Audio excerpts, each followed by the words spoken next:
back to the Elyse DeLucci Show, episode 61. How are you doing? How was your weekend? Fact of the day. Do you know the number one fear in the United States? It's not dying. The number one fear in the United States is public speaking. That outranks financial ruin, death, sickness. Is that not something? 75% of Americans are afraid of speaking in public. I mean, of course that makes sense, though. Everybody knows you go up on stage or you go up to the podium, whatever the hell you do. Your palms might get clammy, you're sweaty all of a sudden, you're forgetting your lines, you're forgetting what you have to say, even if you had it written down right in front of you as a speech. Even for some people, just walking across the stage to get your diploma at graduation is a whole sweat fest. You get the under boob sweat, the whole thing. Let me tell you something. I used to be so afraid of not public speaking. I just had stage fright. And I don't know. I was so bad. I was doing it. I had a very short television show a few years ago where I was interviewing people. Don't ask. It was for a job that I was at. But the short version. Okay, the short version is I was fine. It was in studio, not in front of a studio audience. Although it was a ground floor studio in Times Square, so people were watching from the street, and I wasn't nervous then.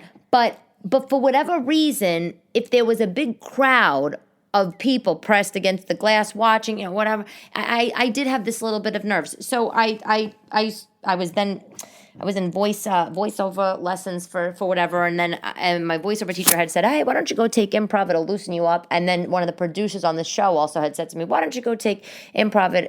It'll calm some of this craziness you get in your head when people are watching." And I did, and I started doing improv, and it really helped. It really, really helped. And then, of course, like a real glutton for punishment, I'm like, I'll do stands up. But you know what? I'm the more times I go on stage, the less I am nervous. And I mean, so for example, the first time I went on stage indoors, as you know, was in Florida a month ago. In 13 months. The first time I was indoors on stage in 13 months was in Florida, which was a month ago. And I was so nervous. I don't even know why. There was like 50 people in the crowd. They're regular people just like me. They're like me. I'm like them. We're all the same. And why am I so nervous about that? I just was. I don't know. I don't know what it's about. Who's notorious? Is notorious for stage fright? Barbara Streisand. She does. She has terrible stage fright to this day. She was in, little story, years and years ago, I don't know, 35 years ago, she was in Central Park doing a concert, and she forgot the lines to some of the lines in her song. Just totally went blank, out of her head, didn't say anything, just stood there, and she didn't go back on stage for 27 years. 27 years. The only time Barbara was back on stage in that 27-year period was to do charity events or fundraisers. She wouldn't take any money. She felt like she should not. She should not be on stage charging people money, taking money, nothing of the sort, because of her stage fright, and she forgot the lines that time. So the few appearances that she made singing were for free. And then, and then I guess she decided to give it a go again. But if you ever notice, when she is in concert, the stage is always dark, and it's dim lighting. And yes, of course, women only look good in candlelight and moon. But that part of the reason why that's done is because she just has such stage fright. She wants to look out into the audience and see just black, absolute darkness. I get it. Did you watch the Oscars? Okay, I have a lot of opinions on the Oscars. I'm not going to spend the whole episode talking about the Oscars. I did not love them. This was our 93rd Academy Award show. It was the worst. It was the worst. First of all, it was in a friggin' train station. Okay, listen. I understand. This is a crazy year. Last year was a crazy year. This is crazy times we're living in, right? We don't need to go on about this. Everybody knows what the hell has been going on, what misery it's been. I get it. Maybe they'd want to do it a little different, I don't know, have it in a different location, switch it up a little bit, but a train station. The guy who did the first of all, me and my boyfriend were sitting on the couch. Okay, we're watching this thing, and with it, I was not really paying that much attention. I was really like to the stage and the room. I was more honed in on what Regina King was saying when she first got on, and I was trying to look at the outfits. Which, by the way, I didn't even think were that great. I did not. Did you think these outfits were that great? Nothing blew me away. Absolutely nothing blew me away. And anyway, but after about 10 minutes into the show, I start to look at the room, and I'm like, what is this weird room they're in? I'm like, it's narrow, like it's narrow. It feels like strange. It feels cheap. I said to my boyfriend, I said, this feels like the lobby to a hotel outside Philadelphia. What is going on here? I didn't know where they were at this point. There was no podium. There was no podium. It was just the mic, just a strange black mic stand, with two mics coming out of the top, like two tulips. No podium. I think there was like a little tiny rectangle thing, short thing, completely unflattering if you're standing next to it because you're just automatically bigger than it. And the stage was round, and a few people tripped up the stage. I mean, what the hell? So then I look it up. David Rockwell designed it. David Rockwell's a famous architect. He also designed Caroline's Comedy Club in Manhattan, okay? Just for reference, he said apparently this space, when he walked into the Union Station in LA, it felt like it was a room within a room, and he wanted to do it. You want to know why? I thought it was horrible. Who am I to judge? I'm just one viewer, right? But the few people that I spoke to today about the Academy Awards also thought it was horrible, David. Okay, I'm curious to know what you guys thought of this because, first of all, I love watching the award shows, okay? I don't always get to watch them because, maybe I'm out performing with my kids or whatever.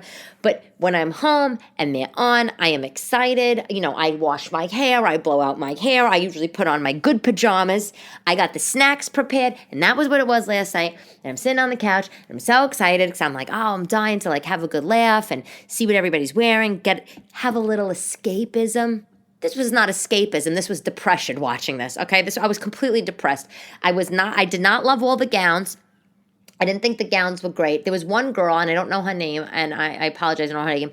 I apologize, I don't know her name. She had it looked like a gold chain metal meshy sort of dress. One shoulder had kind of a cutout gown. She was a black girl. She was very pretty. Her dress I thought was beautiful. I mean, I couldn't wear a dress like that because I can't be showing my skin so much like that because it would just hang over like I don't know, like leftovers. But that I thought was a beautiful gown. I didn't really think anything else. I had nothing else really blew me away. Zendaya, that yellow thing she wore, she said it was a nod to Cher. No. Let it just stay on Cher. Let it stay on Cher in the 70s because I was so distracted. It was like half a bikini top and half a gown. The cutout was like the size of a cantaloupe on your upper stomach. I don't even like this look. I don't like all these cutouts. And let's talk about this. I don't know about you, okay, because I obviously don't know what you look like. All you girls or guys, but these cutout clothes are for people that have no fat on their bones. These people, these cutout outfits and gowns, they're for people that when you stand on the profile, you turn to the side, you just see like a nice flat line. I look like a sausage encased in a silk stocking, bulging out. This is what I look like when I put on my Gap jeans, let alone a cutout gown. I just don't get it. I don't get it. But I wasn't impressed. I didn't love it. And you know what else I missed? Like some of the things, let me tell you, forget even the environment and the stage. But I missed hearing when people were winning. I missed hearing, this is the first, award for so-and-so, or this is the first time she's been a nominee. I miss hearing that. I missed having some comedy. I missed seeing clips of the movie. I missed performances. Let me ask you, because I would love to know, and I didn't read anything about this today. Only last night when I was when I was curious to see how they came up with this layout. Why did they take away the comedy of the whole thing. Why did they not have somebody funny hosting it? Why didn't they have musical performances? Like, even if they are streamed in, Aerosmith in a garage in San Francisco doing a thing and they're streaming it in. Why are they not showing clips of the movie? Why when they were doing the in memory of at the back of, at the end of the show? Why were they blowing through that so fast? It was like first of all, so many people passed away. It was so sad. It was like they were squeezing in 75 names in 60 seconds. It was making me nervous. And then they did Best Picture. They did Best Picture before they did Best Actor and Actress. Why? You know who stole the show for me? Tyler Perry. Bravo to you, Tyler Perry. I love him. I love what he said last night. I love how he if you didn't see it, Google it. YouTube the clip. Oscars 2021 Tyler Perry speech. He basically talked about how his mother taught him to always help other people, and Whoopi Goldberg spoke, and she said how he helped so many people during the pandemic and fed people that were in need and gave shoes to people. I mean, literally, that was it for me. And then there was another woman. That did it for me, and she was very funny. She was a recipient. I think she was a Korean woman. Brad Pitt gave her the award. I don't remember what category it was for. I think she was a Korean woman, and she was like in her 70s, and she was hilarious. I don't even know. She was just unconventional, hilarious, and that was, I don't know if you saw it, but that was what did it for me. Everything else sucked. I thought it sucked. I was disappointed. My opinion is that I want to watch these shows and I want to be transported to a dream world. I want to not be in my house. I don't want to be in my life. I want to just be transported to Hollywood. I want to see glamorous dresses I'm probably never going to wear. I want to see makeup that's been crafted, beautifully put on. And by the way, speaking of makeup, Halle Berry, who is a stunning, one of the most beautiful women, in my opinion, on the planet. She had a haircut that it looked like a child's haircut, a China chop haircut. It looks like a China chop haircut from the 1960s that my mother had in her picture when she was 3 years old. Short to the cheekbone, short, straight to the cheekbone, and then very short, high, straight across bangs. And her makeup was, it was like no makeup. And, the no makeup look. This was what this was like, but it was almost worse because under the eye, it was like an apricot color, or a sable, and then some sable on the ends, a sable color. Like, she looked exhausted. Halle Berry, you're not exhausted. You've been sleeping all 2020 during the pandemic. Can you put some lipstick on, please? For the rest of us? Oh, I want to watch the show. I want to be transported. I want to see the glamour. I want to see the glitz. You know what? Throw in a few stretch limos in there. Oh, yeah, baby. I want to see that, too. I love it. I love it. The see and be seen. I love the commentary. I love all the funny jokey jokes. I like when they're all dramatic. I'd like to thank the Academy. No one's doing that up there last night. No one's doing that. And on the venue. And this is such a tangent because, I write down like little things I might, talk about on the show. But because then I get all fired up. I don't know why. I just have to say this again. They picked a train station. If you're going to pick a train station, why don't you pick the 42nd Street subway station? That's a beautiful subway station. It's gigantic. You got lots of space. You got columns. You got some tiles on the wall, mosaics. It feels very original, But this place, I get it. Why? Because it had I was just about to say it had scaffolding up in the ceiling. This is how what a New Yorker I am. It had those things and like beams. That's what it is. Wooden exposed beams. I just was not for me.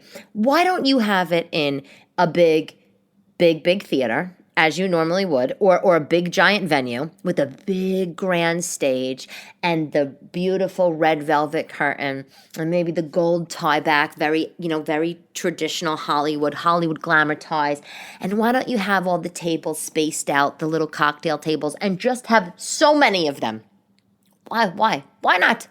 I do not understand, and I didn't love it. It looked like the lobby of the Holiday Inn outside Philadelphia to me, and the coloring was strange. It was like a royal blue.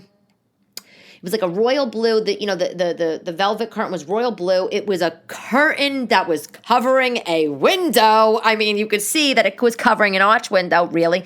and the colors of the floor was a navy blue hotel like Berber carpeting. Okay, the stairs were like a walnut colored, veneer paneling, on the stairs, and then there was like silver and like pewter chairs, and then there was like champagne golds around. It looked like a funeral. Okay, honestly, just no, no. God. Cheetah Rivera looked gorgeous, I'll tell you that. But of course she did, because she's a real star. She's a real glamorous star. Of course she did. She had a beautiful jacket. I don't know if it was fur or whatnot, but like a maroon color and big dangly earrings. I love that. Anyway, I went to a bridal shower yesterday for my cousin to be, my cousin Francesca, New Jersey. Really cute place. It was in New Brunswick, New Jersey. It was like a bistro, B2 bistro or something. It was so cute. The food was delicious.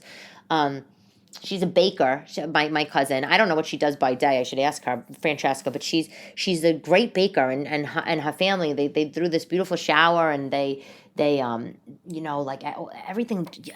Sometimes you go to these showers. Are you Italian or you're Jewish or Greek? You're one of these cultures like me where all the showers and stuff is a big deal.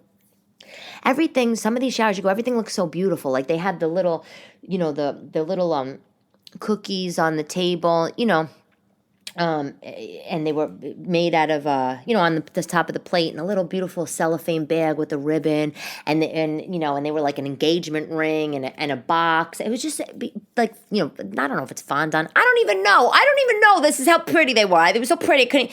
There was cupcakes looking like roses and a big cake, big fondant cake with looked like it had lemons and grapefruit on it, made out of icing. Everything was just so pretty. And the table, your place cards were little lemons. They were real lemons with your name on a sticker. It was just so cute. It was like fruit and freshish theme, and it was adorable. And I love her. And then today, when I got the mail, I got her wedding invitation, and oh my God, you know what? There is nothing like an Italian wedding invitation. There's just not. This thing comes in the mail. First of all, it's $4 to mail this thing. It was just $4 on the right. This is how much it was to mail it. But gigantic envelope, big envelope, one big square card, and I took it out. It was so heavy, and you fold it open. You open it like it's I don't even know how to describe this, but it's like a car, like it's not like a regular car where you just open one side, and it's not just a one square piece. It's like, you fold it open, but it had this like rhinestone clasp on the front, heavy, metal with, the rhinestones, and it had like a latticing that looked like, that was supposed to be like lacy on top of it. It was so pretty, so pretty. I opened the card. I said to myself, this has to be a $10 wedding invitation. This is definitely a $10 wedding invitation. And then another $4 to mail it. My daughter's like, Mommy, what are you talking about? I'm just like, nothing. I'm doing what every other woman does when they get a wedding invitation. But it's so nice. I don't even want to put it on my bulletin board or on my refrigerator. I don't even think it'll stay up with a magnet on the fridge because the thing's so damn heavy. And it's beautiful. It's like the Queen's invitation, really. So I am in a TV pilot, which is exciting. I can't tell you the name and really any of the details, and it's not my project, so I can't, but it's a mob show. It's a comical mob show. And yesterday morning before the shower, I was in Jersey Shitty. Did you hear that? I was in Jersey Shitty. Freudian slip. Sorry, everybody, if you're from there and I said that. I was in Jersey City shooting some promo stuff, and it was really fun. And, I had to get up at like 6 a.m. on the Sunday to do this. But it's so fun being around all these creative people. One of the guys, the actors in the show, Bobby Finero, he was in The Sopranos. He played in The Sopranos, Eugene Pontecorvo. And he's good actor. And I'm in there I'm like, where's the craft services table, which is the food table, and I'm looking and like, oh, look, they got bagels and cream cheese and, oh, yeah, bottled water, that's nice. Yeah, it's very nice. It's just a different thing. But we got together and I had to film some promos for the pilot. We didn't shoot the pilot yet, but we had to film some promos for the pilot, and mine were funny. One of mine, I was giving a master class, like tongue-in-cheek kind of thing, and it was good. Very, very good. I'm excited for it. I'll tell you more details as I find out. I'm going to ask them if I could talk about it, because why not? Why shouldn't I be able to talk about it? I should be able to talk about anything, you know what I'm saying? On the show note, I do want to tell you, though, I'm waiting for the theaters to get me some flyers, but with my with pictures and information on them. But I'm doing some big shows coming up. I'm doing a big show on May 15th at the Morristown NJPAC, the Morristown Performing Arts Center. I'm going to be opening for Mike Marino and Tammy Pescatelli. These are two hilarious Italian-American comics. You guys, honestly, if you're in New Jersey, you definitely should come out for the show. I think that it's a big theater, but I think they're only seating 200 or 250 for this show. But that's May 15th, and then I'm also in New Jersey on May 20th.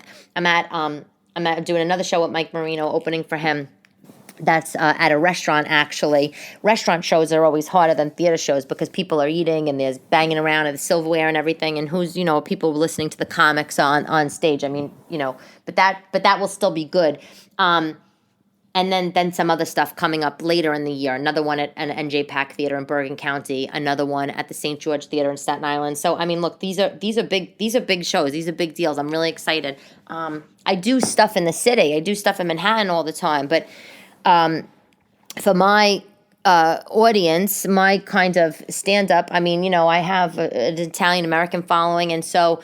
Not to say that we're not in the city, because we are, and I'm in the city and I play the clubs in the city, but there's more, Mike and Tammy that have been doing this forever. They, there's just more, I guess, the Italian-American, their audience is all over the country. So maybe not so much in Manhattan, I don't know.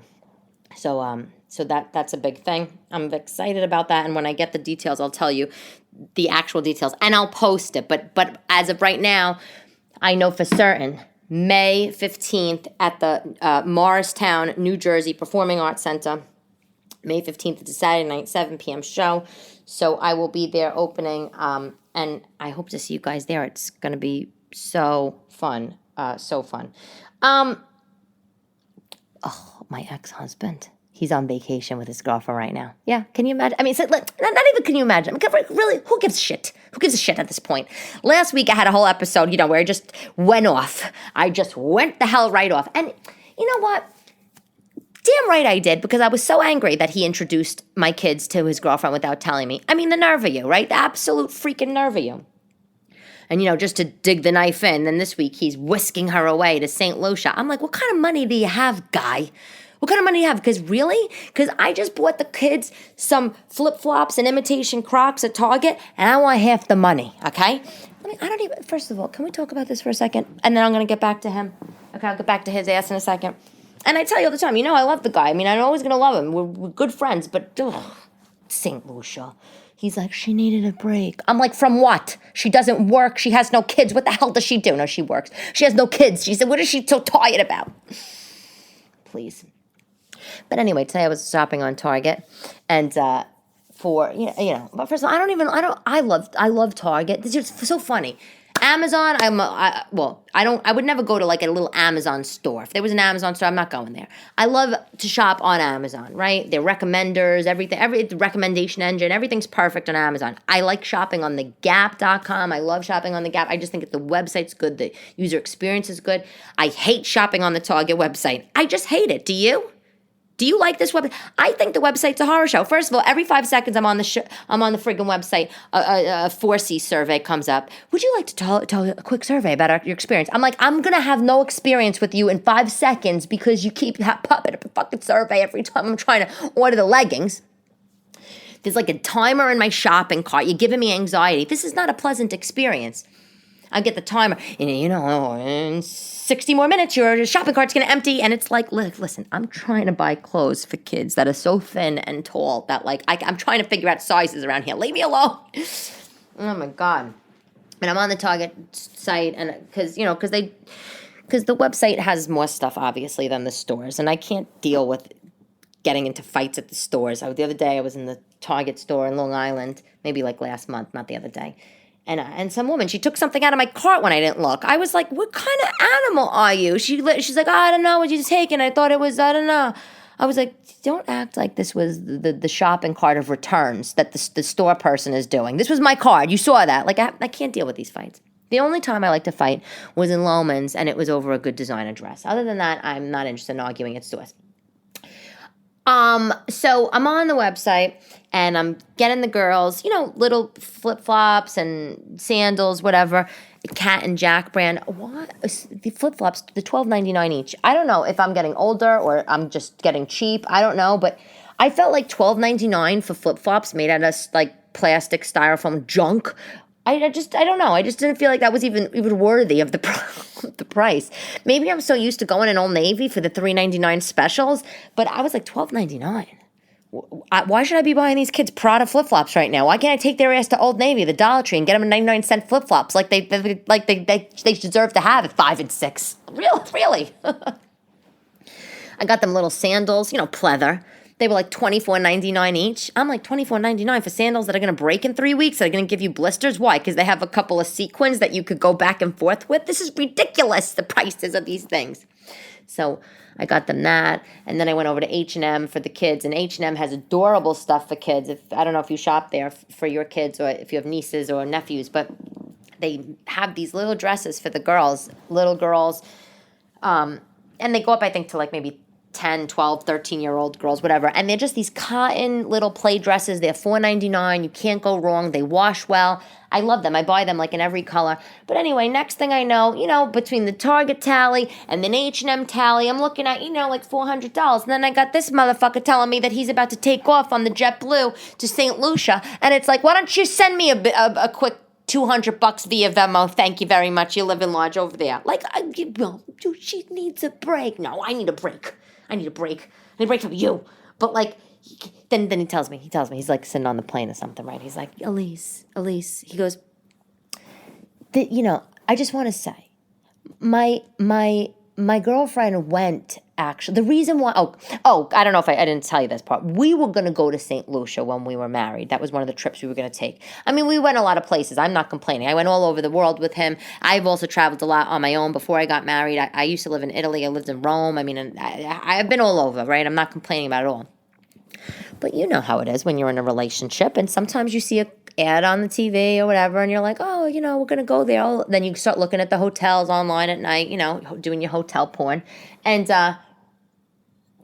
we were going to go to St. Lucia, and that was like a trip we always said we were going to take, and we didn't wind up taking. So how convenient. The first trip you go on, your first big vacation with your new girlfriend is where you're going, where we were going to go. Oh, thanks for that. You're such a doll. So then he says to me, he tells me while he's on the plane, like as if I could give a fucking rat's ass what you're telling me while you're on the plane in the runway at JFK about to take off for your luxury honeymoon vacation. I'm in the kitchen. I got a kid that, won't eat the pancakes because there's no chocolate chips in them. And I got another one that's asking me for roasted bread, a.k.a. roasted bread, a.k.a. toast, okay?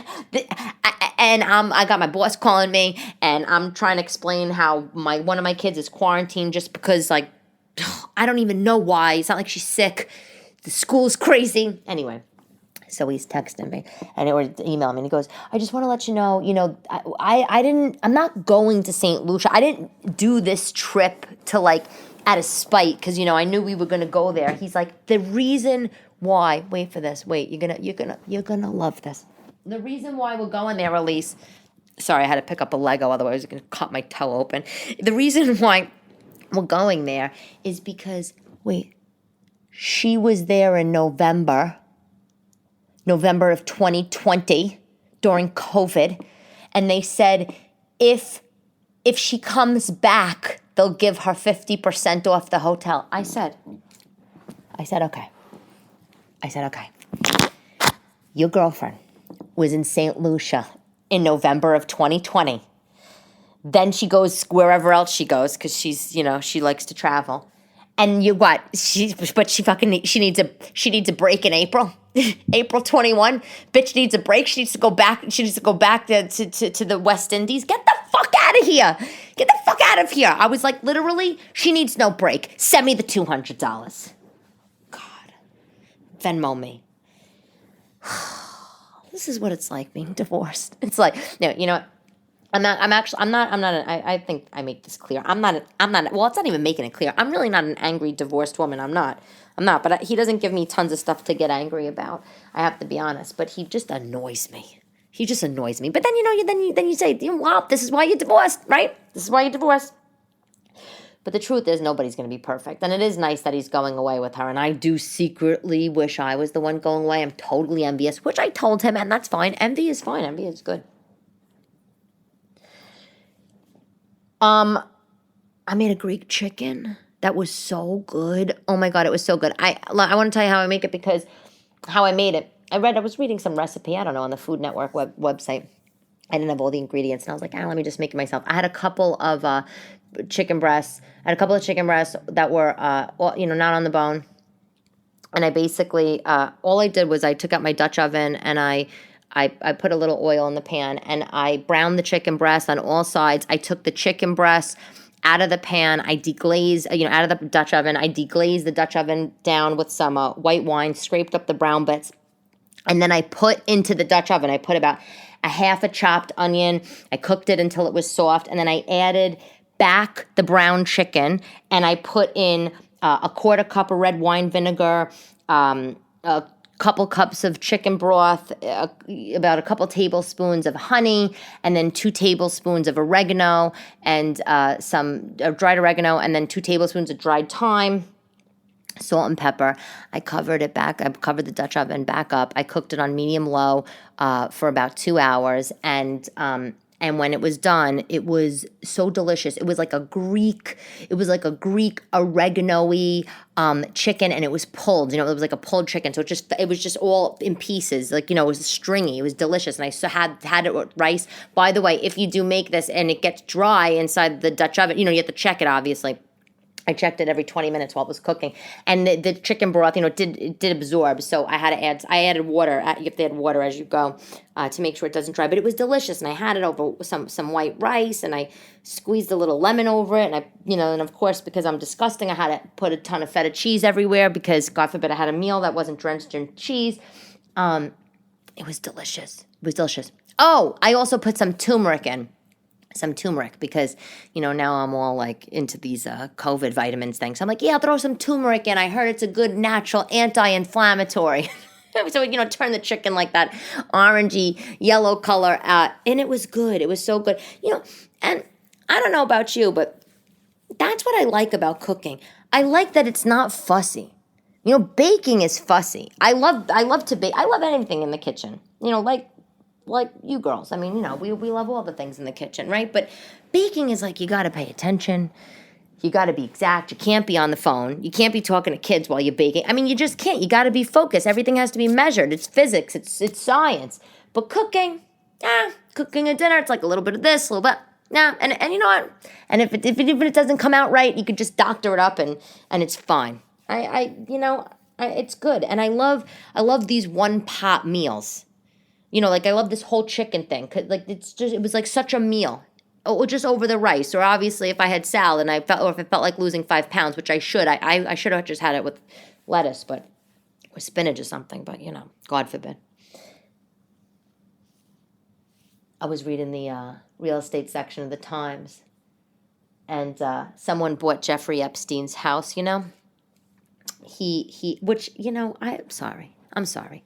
I don't care how much money Jeffrey Epstein had. I don't care how beautiful of a townhouse he had or how elaborate, how rare. I don't give a shit. I wouldn't buy your townhouse. You couldn't pay me to buy your townhouse. The people that bought his townhouse, I don't know. That place is cursed. That place has bad karma. You just stay away. And you know what? It was probably somebody that is so good at being unemotional, okay, and could separate their emotions. But it's your house. You're going to live in it. So wait, if you don't know it, his house, let me give you the address. It's 9, hold on, let me just pull it up. 9 East 71st Street. Look this up. 9 East, I'm typing it in right now as I'm telling you. It's 9 East 71st Street.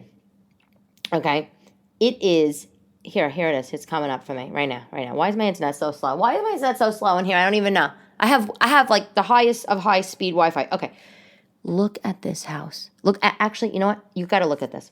I'm going to tell you the website. The website that just came up, which I saw a few days ago too. It's habitually chic.luxury. I don't know what kind of website this is, but this townhouse is freaking gorgeous. It is a gorgeous townhouse. Anyway, and he lived in it, and he was an absolute dog and hoe, you pig. But he sold. This townhouse was first on the market. Actually, let's play a little game of trivia. How much do you think this townhouse? Well, if you looked at the website, now we just ruined it. But this townhouse, 9 East 71st Street. So if the number is low and it's on the east side of Manhattan, it's between 5th and Madison, which is a very nice part of town to live in. Anything between 5th and Madison is very, very fancy. Okay, that's all I'll say. 9 East 71st Street. This shit was listed originally for $88 million. $88 million.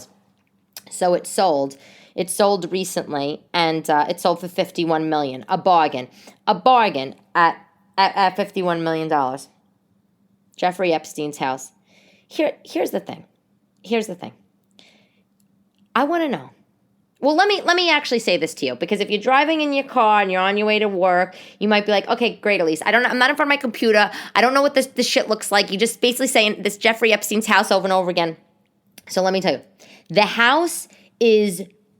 When it was first built, it was 21,000 square feet on the inside. Then after they renovated like in the 80s, then they made it 50,000 square feet. It's a 50,000 square foot house. It's 9 floors. There's a 15-foot door on this house, okay? And it looks like a church or a school or something. And in 2008, in 2008, the property tax bill of this house, 9 East 71st Street, was the 4th largest tax bill for a single family residence in Manhattan, in New York City. Okay?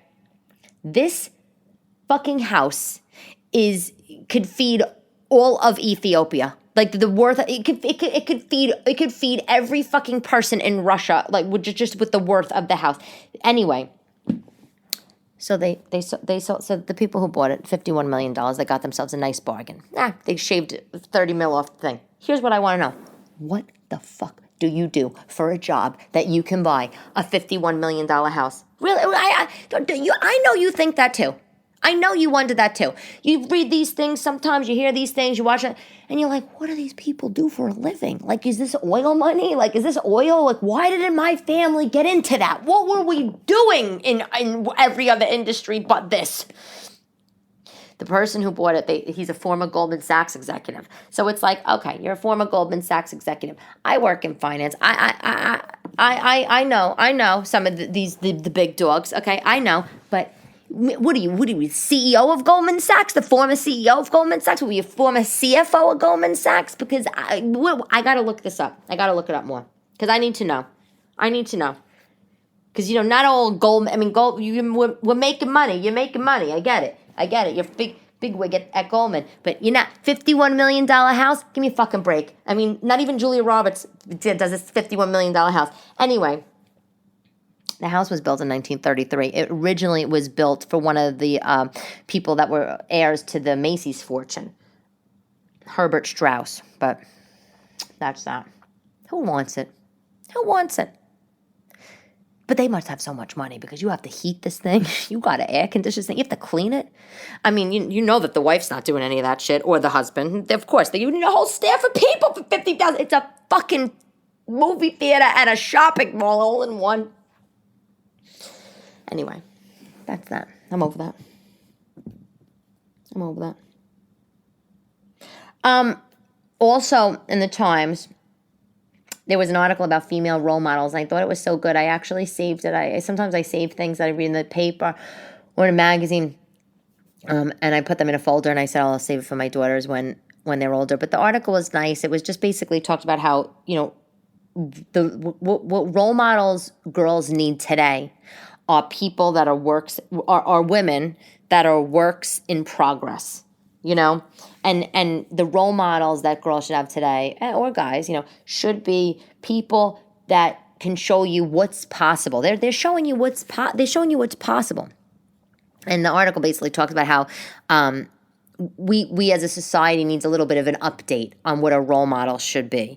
And instead of having these role models are people who've made it, or people people that have achieved everything and are standing in their driveway of their 50,000 square foot house that cost them $51 million, surrounded by iridescent Lamborghinis, instead of that kind of viewpoint, right, of a role model, you know, a quick picture of their success or achievement or things. Why don't we have role models who are people that are in progress, right, are on their way up or on their way achieving or pivoting their lives or trying to achieve, you know, things that you know, they wouldn't normally achieve or go after. And I love that idea.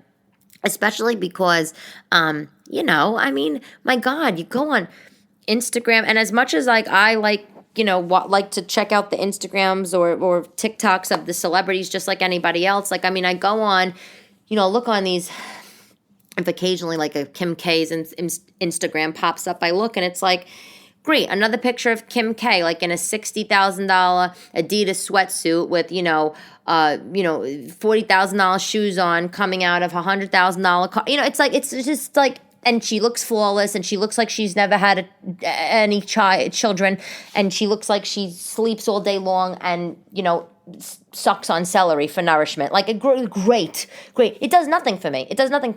And as a mother of young girls, you know, in a few years, my girls are going to be obviously on social media and up on the web checking out stuff. And what does that even tell them? It tells them nothing. I will say, I mean, the girl's trying to study to be a lawyer. I hope she's still doing that. That shows something great. Look, she had her father, big shot attorney.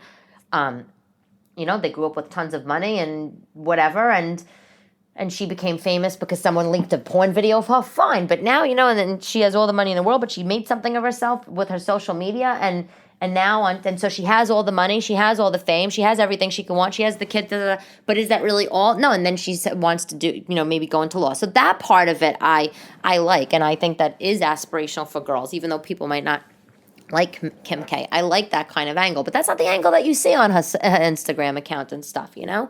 I love this idea. I had two teachers that were big inspirations for me when I was growing up. One of them was a teacher in my high school, and her name was Cheryl Sobak, Miss Sobak, and James, if you're listening, you know her. I was the editor of my school poetry magazine, and I had a food column called Tastes Like Butter, a nod to Barbara Streisand. And she just believed in me. She was like, Elyse, you're different, and you're like a little kooky and quirky, but you just got to own it. You just got to own it and go with it. And, you know, in my high school, it was very cliquey, and, you know, and there was the jocks and the cheerleaders and the popular kids, and there I am, this girl with like this weird Fran Dresser voice walking around in furry leopard skirts. She sewed herself on her sewing machine because that's her idea of gorgeous. And, and my teacher, Miss Sobak, she was a lesbian, and I think that she had a partner, and she was really just like cool. She was always into like, you know, the arts and and film and poetry, and she just was like, look, Elyse, like, just own this shit. Just be whoever you want to be. And she always gave me these little nuggets of encouragement. And she kind of did that with lots of people in our high school. She, she was always the teacher, I think, that all the theater kids went to kind of, maybe pour their heart out. She was a hard teacher, in terms of her classes. She was hard. She was tough on the students, but she was really welcoming and nurturing. And I don't think she has any children, or had it. I don't know if she's still alive. I think she is. Of course, I'm sure she is. But I don't think she had any children on her own. But she was just as good of a mother as any in my eyes. I mean, I loved her. She changed my life. And I had another role model also, which was when I went to St. John's. I went to St. John's for my undergrad, and the dean of the communication school, Debbie Gray in Staten Island, she recently passed away, and she was also a role model to me. I was my freshman year. September 11th, my freshman year of college, I went to Temple University, and in Philadelphia, and I was really excited to go, and blah blah. And I'm there, and my parents though had just gotten a divorce. It was a terrible, awful time. And the short version of the story, as I was there for just 2 weeks living at school, and September 11th happened, and my aunt died. She was the VP of eSpeed at Cantor Fitzgerald, and she was like the coolest and the best aunt ever. I mean, she was just the best. And my other aunt, who I was very close with, she lost her apartment during this time because her apartment was like right near the towers. Anyway, I wound up moving back home to Staten Island, and I wound up going to St. John's University, and they took me last second into the school. And even though I wasn't, I don't even know if I even got in, I mean, it was 9/11 happened, and if you were in New York or anywhere in the world, everybody was just helping each other. And where I was from in Staten Island, that there's so many people affected. Obviously, people that worked in the towers, like my Aunt Sue, but also the fire, the medical people. Anyway, so when I got to St. John's, Dr. Gray, she had a PhD, Debbie Gray, the dean of the School of Communications, she was such an inspiration for me. She was a role model. She was inspiring. Of course, my computer's battery's dying right now. I got to get the charger. She was like, let me take you, little baby bird with broken wing and confused, and just let you, start a little newspaper. They didn't have a newspaper. I was like, yeah, I've got a newspaper. Yeah, maybe I could start one. She let me start a newspaper. And she was like, okay, Elyse, what do you want to do? I get it. You're ambitious. I get it. You're ambitious. You're here. You just got here, kind of by chance. What do you want to do? And I was like, I want to be a talk show host. And she was just like, okay. And she helped me get all these internships.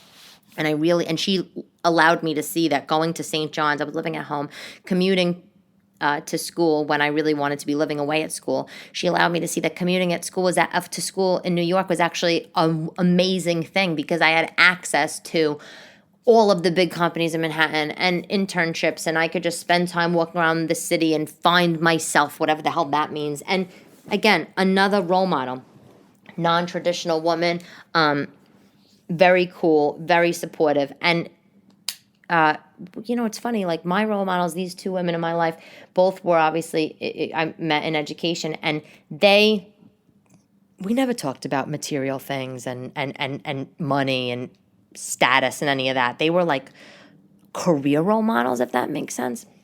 I don't know. But I love this idea of a role model, having somebody, a work in progress.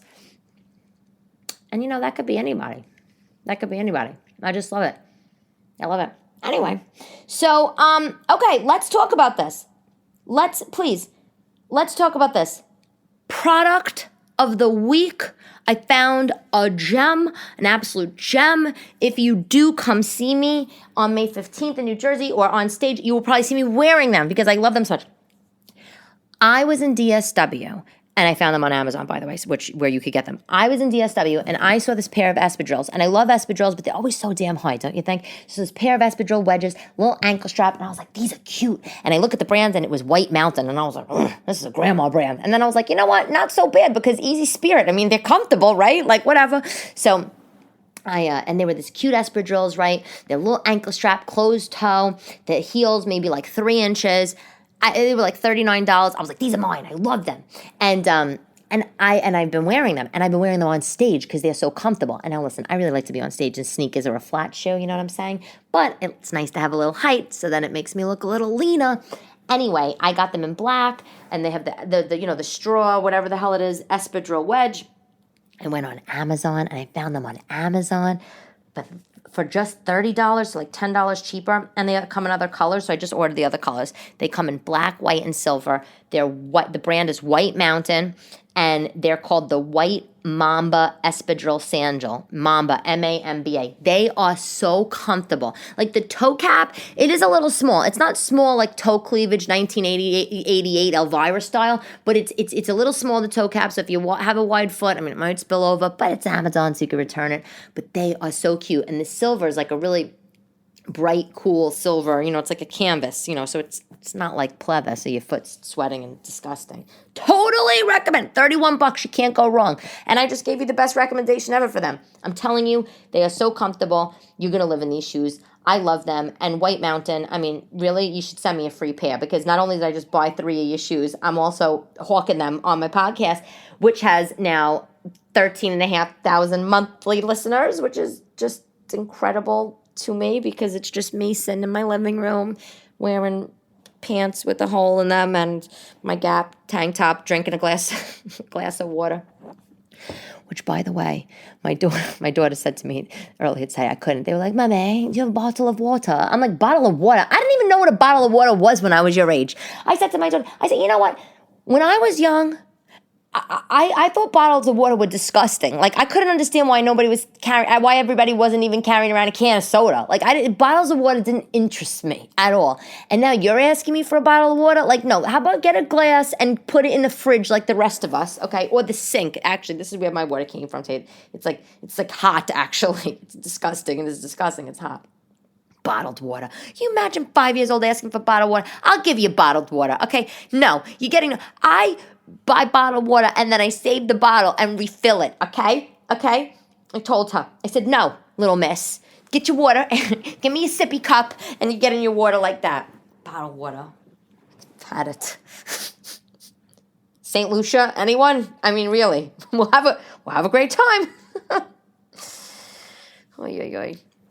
Quote of the day: if you're offered a seat on a rocket ship, don't ask what seat, just get on.